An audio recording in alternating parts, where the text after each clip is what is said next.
CVM News at 7 Wednesday, courtesy of. Seize the next IPO opportunity seamlessly with the Sagicor e-Invest.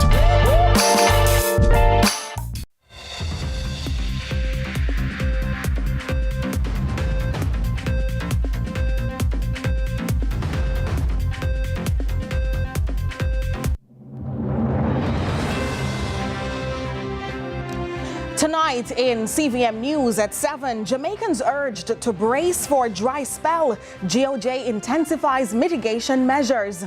93 new buses handed over to the JUTC. Minor and her teenage aunt still missing. Visa fee hike raises questions for Jamaican travelers. And in sports, West Indies T20 squad named in what will be Andre Russell's adieu to international cricket.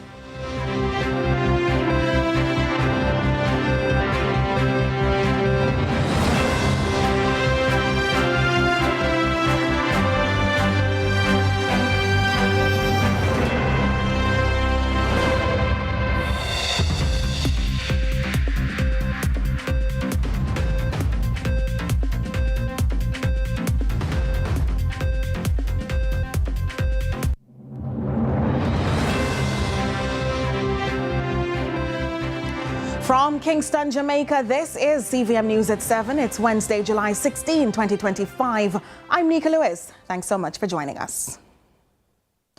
Water Minister Matthew Samuda today announced a raft of mitigation measures, including a $350 million injection for water trucking, as experts predict an unusual dry spell spanning months.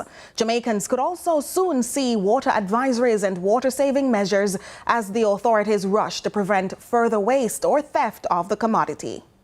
These are dry times in Jamaica. A parchness that could outlive the summer months, so says Principal Director of the Meteorological Office, Evan Thompson. So here we see in the period that we are currently in, going until next week, we are expecting lots of dryness, mainly over the southern part of the island. And you see that large area of reds and browns that is south of the island, but somewhat impacting on the island of Jamaica. And that's what we are expecting over the next few days, but then we are expecting the browns to continue in terms of the dryness continuing over sections of the island going through much of July. Here we have it even going into August, where we have those drier conditions that are expected to be impacting our island. Some of that could change in the longer term, but of course, we're looking at the immediate future, and we're seeing that there's a lot of dryness to be expected over the island. And the forecast isn't looking much different over the next 3 to 6 months. But Thompson assures there'll be more rain closer to the end of the year. First 3 months, although that's in the picture to the north, to the top, sorry, this is not north in this case, but the top of our image shows us that more of the wetness should be expected toward the western half of the island. But the eastern half could still continue to experience some amount of dryness, and this is for the period July, August, and September. As we move to the lower image, with October going through December, that's when we do expect to see a change. As you know, traditionally, we would have an increase in wetness or rainfall as we go through October, one of our primary rainfall season that prepares us for going into the next dry season. So we are expecting that we will have some amount of rainfall, that it will change the picture somewhat, but that is as we go toward the end of 2025. Acting President of the National Water Commission, Garth Jackson, says already more than 40 of the 400 plus systems have been hit, showing below accepted levels mainly in eastern parishes. He also painted a picture for Kingston and St. Andrew. The Hermitage Dam, we are currently, these are actually yesterday's numbers, 246 million gallons of storage. Capacity is actually just under 400 million gallons. And so we're at about 62%. The levels are falling about 1% per day. And so our usual caution level will start to have to deal with consider restrictions or consider contingency measures. It's about 65%, so we're just about there now, and we're actually in the process of dealing with those. The Mona Dam levels, though lower inflows, he says, shows high storage levels, but that is rapidly falling by about 1% daily too. The NWC says in the short term, several wells once decommissioned have been returned to operation to increase flows to urban centers while reducing non-revenue loss. And despite this dim picture of dryness, the water minister insists Jamaica is in a better position to tackle the dry spell now than it was 9 years ago. The government also pumped millions into keeping water in the worst affected communities. I'm announcing this morning a suite of measures for drought mitigation efforts from your government of 350 million Jamaican dollars. Those measures will include $250 million, which will be executed by the Ministry of Economic Growth and Job Creation, which will see trucking, something I hate to discuss, but trucking that will be directed through members of parliament to the tune of approximately $150 million. It will see further trucking support to the National Water Commission of approximately $50 million to service critical infrastructure, and $50 million towards additional tank purchases. Minister Samuda says there's also a $100 million agriculture relief. Much is being said about the upcoming school bus system by those whose idea it is and other stakeholders. We have heard from some students, but how about an evaluation from some parents from the parish where the concept was first introduced? So the rubber hit the road in May, introducing a pilot school bus project in the parish of Portland. Chaired on by the director of logistics himself, Transport Minister Darrell Vaz, who has been driving home a position that it's part of a wider rural transport initiative being powered towards shifting gear in a number of ways in September. Included on his checklist, safety and affordable access for the nation's children en route to securing an education. Well, with enough time passed, our correspondent checked in with a few Portlanders.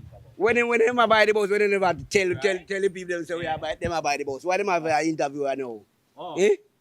So how you feel about it? Oh, me feel alright, you know. Yeah. Me feel alright. What do you think you that? What you think about it? Well, I think about it good, you know. In what way? Enough way. Tell me one of them. Because Pitney is strong if you go school, I know. And Pitney is strong if you come home, so you better. You have observed that? Enough time. Where you hear them? And then if you build more bus park. Where you hear the Pitney complaints? Complain? They don't have to complain. Once the bus in a system, they don't have to complain. They just sketch and go there and that's it. I don't think this bus is for Jamaican students because the bus is on, the door is on the other side of the road. So therefore, they can't step out, and when they step out in the vehicle same way. And the bus all broke down, popped down, it catch a fire. Me don't know where this man get this old chichi bus from. Right now, we don't want here. Time come. Every kid need to go to school. We don't want no Pitney stay here when for go to school. So we need means of sending them to school. I appreciate the gesture of getting these bus, and I don't see what the big problem. But what I discovered was the price of the bus. Well, if the bus are work and the people go to school, government spend the money. If you can chastise them for the money and them thief some of the money, deal with that part there. But I want to put them go to school. So I'm all for the kids going to school, and as long as this I gonna make them reach a school, send them go to school. Public transportation has always been an issue. When taxis and public transport go on strikes, students are left stranded. Sometimes there are not enough, so some students are inevitably late because taxi full, taxi stands usually packed and people rushing for vehicles. So if they have dedicated bus systems, that I hope would eliminate some of those problems. And hoping that, as somebody who, have been in school, high school here in Port Antonio and in the corporate area, the coaster buses, we were banned from taking them because of the lewd activities that would take place. So I'm hoping that these buses wouldn't play some of those, racy, lewd songs, and just to know that they have a dedicated school bus, I think that's a plus. That's progress. The Jamaica Urban Transit Company, JUTC, is set to roll out an expanded fleet of buses across the island following the official handover of nearly 100 units. The move is part of a national strategy to improve the reliability and reach of public transportation.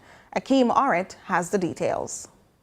There is now a major boost to Jamaica's public sector as 93 new buses were officially handed over to the Jamaica Urban Transit Company JUTC Wednesday at the Portmore Bus Depot in St. Catherine. Prime Minister Dr. Andrew Holness says planning for the new buses has been in the main for a number of years. These buses that you're seeing here today, these 100 buses, were not ordered yesterday.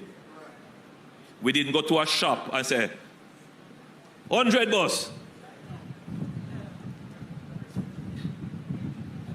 These buses took 4 years of planning. Transportation Minister Darrell Vaz outlined the cost for the buses and the amount it will take to maintain this new fleet. The 93 buses are valued at a cost of $2.355 billion.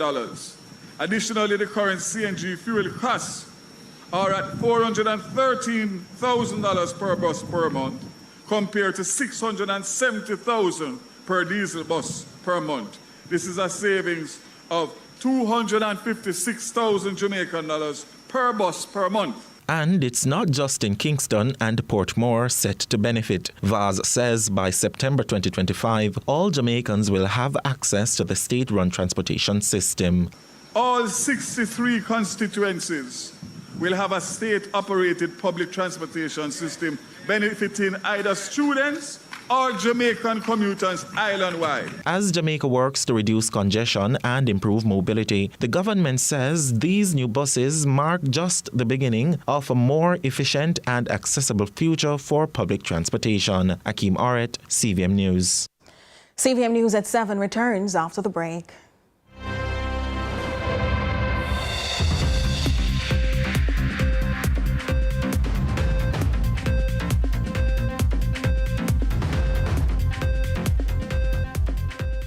Every generation brings new hopes and ambitions.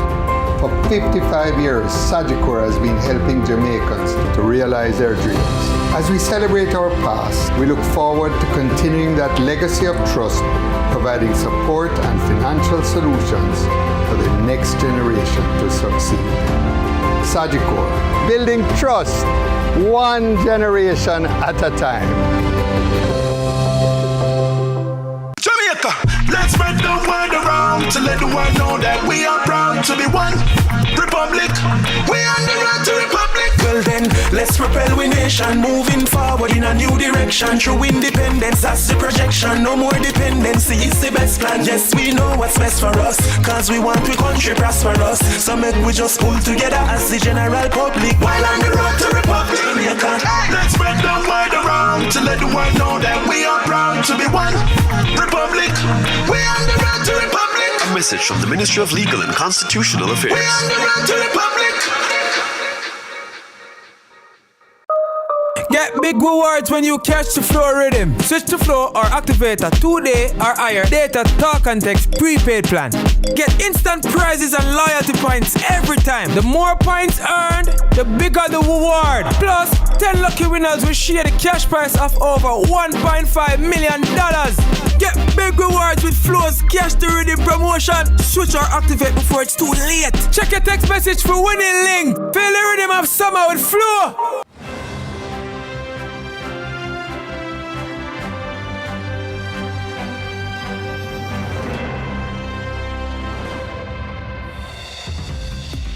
Thanks so much for staying with us. It's now 8 days to the day since a St. Catherine teenager and her niece, who is still months old, have gone missing. Their family is growing extremely nervous based on developments which allegedly occurred at the house where they were last seen. Carolyn Brown has more. Where could 14-year-old Spanish Town High School student Brianna Baker and her 6-month-old niece Demiana Barnes be? The teenager and her brother's baby have been unaccounted for since July 8. She was asked to babysit the child while the child's mother went to work, and just until her brother, who was on his way home from work, got there in Logan Lane, Linstead. Rochelle Edwards says she checked in while on the job and her boyfriend had not seen the baby, adding it was only when she got home he explained in depth. She take the baby and go down her uncle's house with the baby. That uncle lives in Angels, where Brianna is allowed to stay as it's easier to get to school than from Lucky Valley, where her mother lives. She must be carrying a man in the uncle's house, and the uncle go catch her with the guy in the house. Not only did uncle not know of a male guest estimated to be about 17 or 18 years old hiding inside, but a minor too? The uncle said him turn around and hold on the boy and was calling Brianna's mother to ask what he should do with the situation. Him say him never get her, so him let go the youth and make the youth go on. Him say turn to Brianna and tell Brianna and give Brianna $1,000 and say she must go home with the baby. The only images of this male were captured as he walked along the roadside, and it's not known where Brianna went with the baby after she left. Her mother, Cadian McCain, is anxious and disturbed at the same time. You asked her if she has a boyfriend? Yeah, Mr. Taylor, I have a boyfriend. He said, Mommy, no. We just want Brianna to come home and know, so we love her. And he said she might say I'm miserable, but me always talk to her about the right thing to do. I just want she come home to the baby. She come home with the baby and just want to see her. I just want to say I hope she and the baby are right, and we just need them to come home. The police in the meantime maintain a high alert for both children. Curlin Brown, CVM News. Education Minister Dr. Dana Morris-Dixon is urging a shift in how Jamaicans approach student performance, adding too much focus is placed on examination results while deeper issues go unaddressed. She says behavioral and social problems, including challenges faced by children with special needs, are major barriers to learning. Dr. Dixon is calling for more collaboration between teachers and parents. Carla Ramdeen has more. Education Minister Dr. Dana Morris-Dixon says Jamaicans tend to focus on the primary exit profile PEP and the Caribbean Secondary Education Certificate CSEC exam numbers instead of the factors driving them. Dixon explains that teachers and principals are not the ones preventing students from reaching their full potential. Rather, she knows teachers are dealing with students' behavioral and social problems, including poverty. She explains that these factors contribute to the low performance in placement exams like PEP. I was in rural St. Thomas yesterday. I was seeing firsthand some of the issues relating to poverty. You spoke about the children only going to school sometimes, some days of the week. How are you going to get good performance and good results when children come only occasionally? That's not fair. Dr. Dixon says the ministry has to do much more in educating parents who have children at the early childhood level, adding the ministry's goal is to have all children leaving school literate. The minister also urges teachers to stop moving children along in the system if they are not progressing. This as she urges teachers to be more flexible with the curriculum and find creative ways to get students to learn. There are many schools that are trying things. You can try it too. Holy Trinity, which is lauded a lot in the paper, they were getting most of their students unable to read. They were not literate. What did they do? They said, we're gonna do grade 7. They're not doing all of the subjects that they should. They're gonna focus on numeracy and literacy at grade 7. So you're not doing all of the different subjects that you have to do. You're just focusing on those 2. And they went to the ministry, and the ministry worked with them, developed the program, approved the program, and they're now doing it. The minister also addressed children with special needs. Dr. Dixon explains that more teachers will have students with special needs in their classroom. She says the ministry is trying to do more to assist students with special needs by allocating $108 million this financial year. We have to be able to look at what those needs are and to be able to determine whether or not they can survive in an integrated classroom or whether or not we have to put them in a standalone entity. And that is very, very important to us. And the reality is, the data is clear that we're going to have more and more children on the spectrum in the years to come. The numbers are going up. Carla Ramdeen, CVM News. In other news now, it's being described as a disaster waiting to happen. In a recent demonstration, scores of angry residents from 3 major Kingston communities staged a fiery protest near the Sandy Gully Bridge. Their message, fix it before something happens. Akeem Aret tells us more. Rumbles of frustration echoed loudly from residents in Waterhouse, Seaview Gardens and Riverton City in Kingston, where they say what lies beneath the Sandy Gully is not just water, but a threat to life itself. Right now, it's undermined 2 houses, and the man have 3 kids in there, young babies. If a storm come right now, we wake up to nothing. If we wake up, none at all, we're probably dead. The gully, once a harmless drain, is now a sinister trench carving its way closer to homes. And after Hurricane Beryl, what emerged shocked even the most seasoned residents. A couple months ago, before the storm and the rain was heavy, me personally saw an alligator in there and called some men. And it took about 15 men from Riverton and cross the street to come and pull out the alligator. But the crocodile is not the only creature making the gully their home. Mosquito, oh my God, mosquito in my breakfast, mosquito in my lunch, mosquito in our artistic son. If you see his skin when the rain falls, mosquito take him off. Member of Parliament for St. Andrew Western, Anthony Hilton, says he spoke with the related authorities to discuss the $2.8 billion earmarked for gully repairs and flood management. He maintains the sum being allocated to Sandy Gully is not enough. I've met with the NAA. We've asked them what portion of that money is allocated to the Sandy Gully. And the best figure that I understand is some 300 million. No, 300 million can't fix nothing in Sandy Gully, and they know this. With every passing day and every drop of rain, residents fear they are one storm away from a deadly disaster. And until concrete plans replace concrete cracks, the cries from these communities may only grow louder. Akeem Aret, CVM News.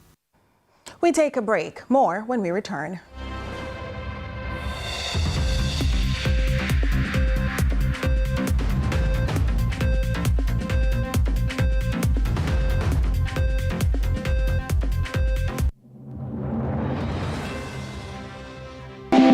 Ready to take the next step? With the UWI Global Campus, your future is just a click away, no matter where you are in the world.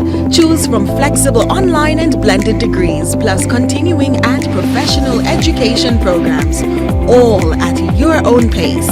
Join a global network of leaders, innovators, and change makers, all backed by the prestige of a top-ranked regional university. The UWI Global Campus. Connect, learn, save when you charge your electric vehicle with JPS. It's even more affordable than gas. Our Charge and Go network offers the fastest electric vehicle chargers, so you can power up in as little as 30 minutes. With over 39 charging points island-wide, you'll always find a convenient place to shop, eat, work, or relax while you recharge. The Charge Lab app and Charge and Go RFID card make it easy to pay and track your charge right from your phone. Start charge. Learn more at jps.com/charge and go. Every dream conquered is another dream game. I land and I fly again like a jet plane. Headed straight in your direction, 'cause I'm wiser, one step closer. I'm winning 'cause I work so hard. And the music keeps on playing, and the people them I say we are my show tonight. Don't stop dreaming, keep on believing in the power of the feeling. Whatever you want, take a chance, song in your heart, step in your dance. You got a spark, don't put it down, shine your lights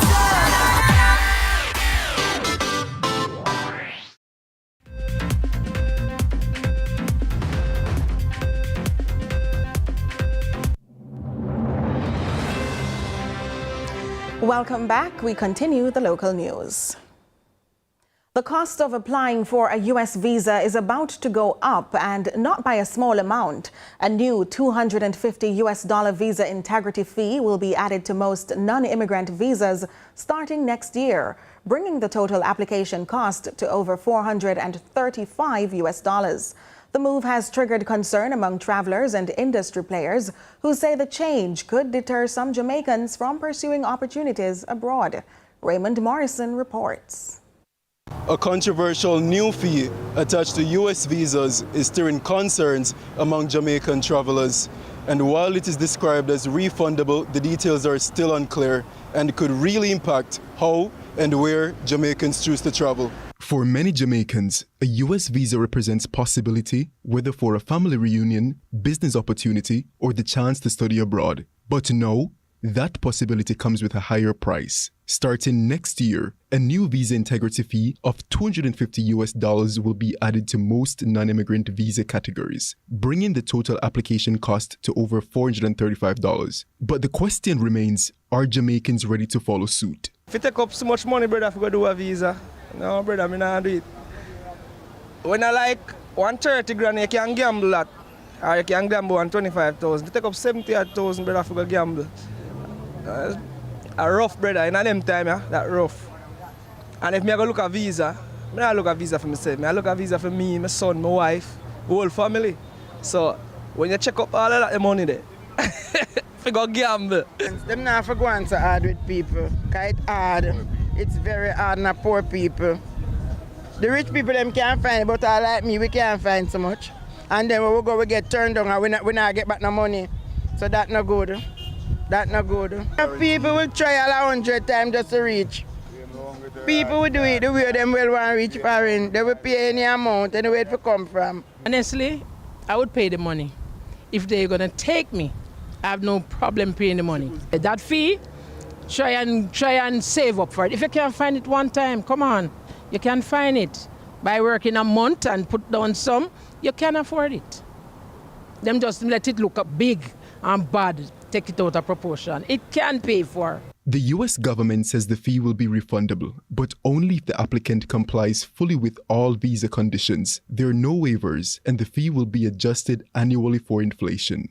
The announcement has triggered mixed reactions locally, including questions about whether the U.S. remains a feasible destination for some. And while few contemplate the decision, travel agencies are also seeing a spike in applications. Since the announcement of this new fee, we have seen an increase in persons asking relevant information. Some we don't have some of the information, and we don't want to act on rumors because the official notification of when this is to be implemented has not yet been received. But we are seeing more applications and more persons asking questions about the process. For some, the cost may be worth it. For others, it could mark a turning point in where or even if they travel at all. I thief them. Look how Jamaica sweet. Me if you give up my sweet country if I go to US, if I give them 68,000, no, my love.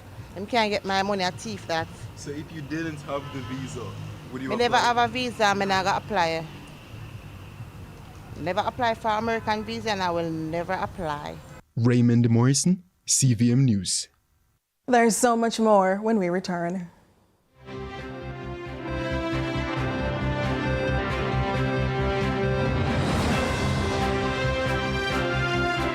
World turns to Jamaica for the Caribbean Investment Forum, the region's premier investment event. From July 29 to 31, the Montego Bay Convention Center comes alive with global thought leaders, exclusive investment opportunities, high-impact deal-making sessions. Are you ready to invest in the Caribbean's future? Book now at CaribbeanInvestmentForum.com. Let's shape a smart, green, connected Caribbean. July 29 to 31, Montego Bay. Powered by Caribbean Export, Government of Jamaica, Jampro, EU, CARICOM, Republic Bank, and IDB. These days, challenges are everywhere and things are constantly changing, but independent living remains the same. Rising above physical challenges, we can help you do it. For years, we have been Jamaica's trusted provider for solutions to improve patient care, safety, and general quality of life. No matter your age or your physical limitation, we are the Caring Store, waiting to serve you. It's time to experience independent living. Visit us today. 50 years of finger-licking good memories, yeah. The time by KFC is 7:30.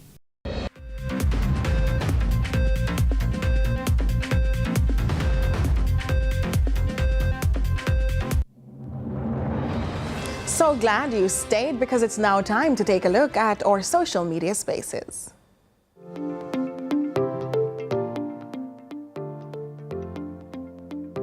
So, what's trending in our local social media spaces today?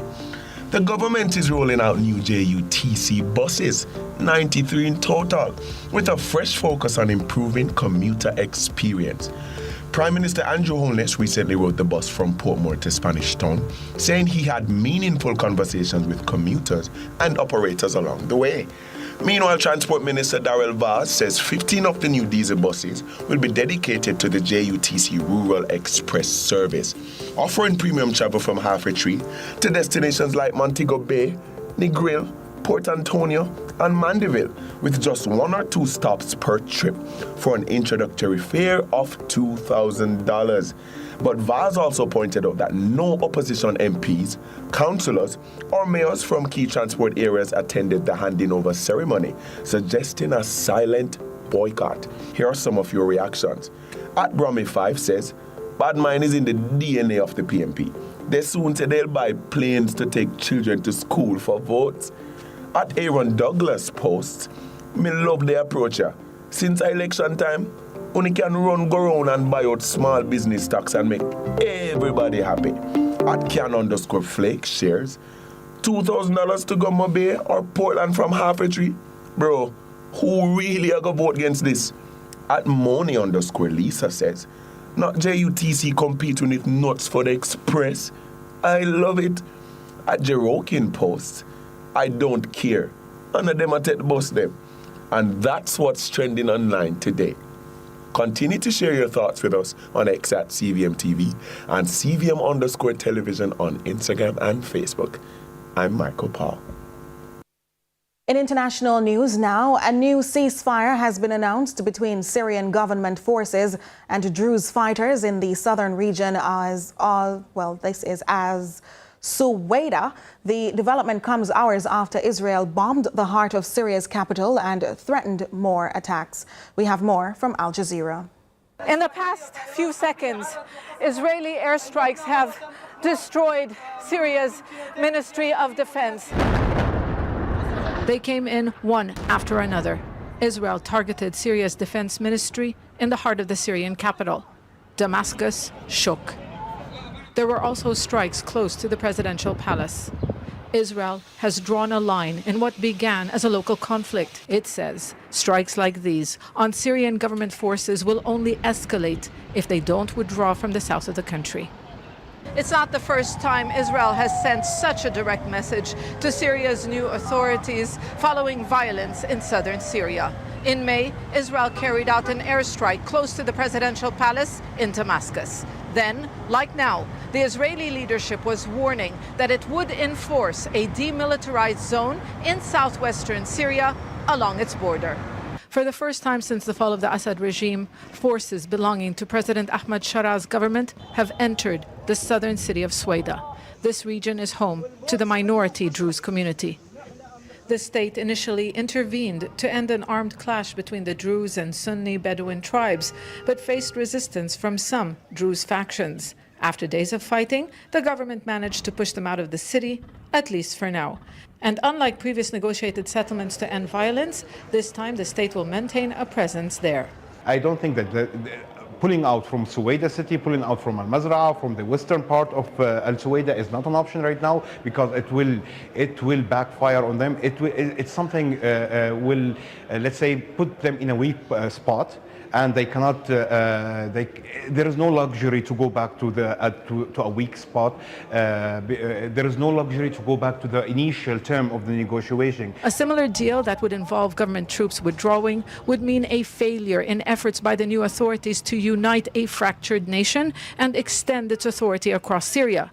But staying could open a much bigger conflict with Israel that has promised more strikes if, in the words of Israel's Defense Minister Israel Katz, the message wasn't received. Zana Khuder, Al Jazeera, Damascus.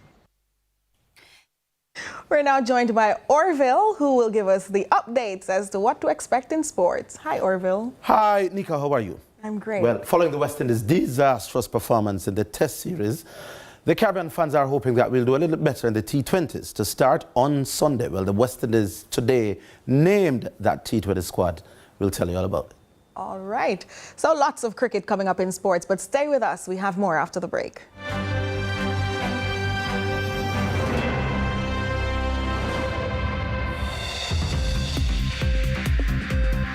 Generation brings new hopes and ambitions. For 55 years, Sagicor has been helping Jamaicans to realize their dreams. As we celebrate our past, we look forward to continuing that legacy of trust, providing support and financial solutions for the next generation to succeed. Sagicor, building trust, one generation at a time. Presents their 2025 appliance event. Be inspired at all Court stores nationwide. Save up to $50,000 on select appliances, plus free gifts with purchase. Buy a washer or get 20% off any dryer when you shop on cash or credit. Plus, shop now and pay later on 6 to 48 months credit. Be inspired at the Courts 2025 appliance event, only at Courts. Bringing value home. Offer ends July 24th. Conditions apply. From politics to global events, from social issues to breaking news, Lead Story Prime dives deeper, cuts through the noise, and uncovers the stories that shape your world. Join us every Tuesday at 8 p.m. for Lead Story Prime with me, George Davis, for an hour of incisive analysis, expert interviews, and unparalleled coverage of the issues you care about. Lead Story Prime, your front row seat to the most compelling discussions. Lead Story Prime, where the truth comes first. Only on CVM TV.